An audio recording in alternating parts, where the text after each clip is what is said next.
So sabi ng Panginoong Jesus, may dalawang lalaking pumasok sa templo upang manalangin. Ang isa ay Pariseo at ang isa ay may maniningil ng buwis, parehong nanalangin. Verse 11, tumayo ang Pariseo at nanalangin ng ganito, O Diyos, nagpapasalamat ako sa iyo sapagkat hindi ako katulad ng iba dyan, ng mga magnanakaw, mandaraya, mga ngalunya, o kaya'y katulad nito, maniningil na buwis na to. Maparinig pa no? Hindi ako katulad ng iba dyan, parang ganun eh. So, verse 12. Dalawang beses po akong nag-aayuno sa isang linggo. Nagbibigay rin po ako ng ikasampung bahagi mula sa lahat ng aking kinikita. So, grabe, nagtatights. No? Talagang nag-aayuno. Banal. No? Verse 13.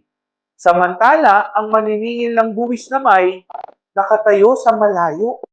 Di man lamang makatingin sa langit.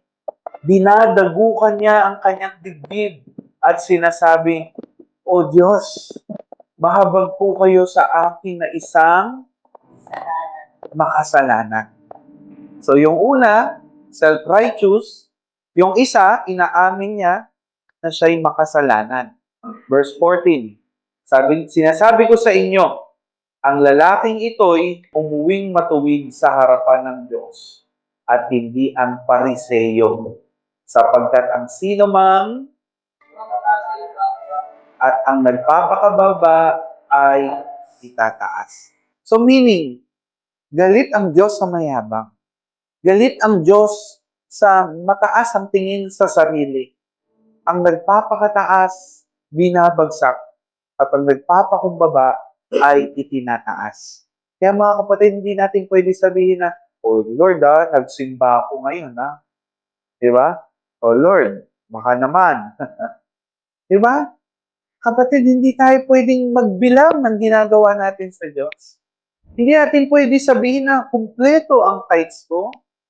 Lagi akong present, nagsisimba, nagsiserve ako.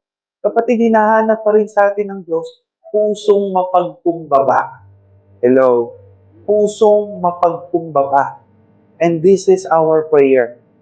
Kung nais nating maging kalugod-lugod ang ating buhay sa Panginoon, make this heart na mahambol ng Panginoon. Repent at talikuran ng ating mga kasalanan.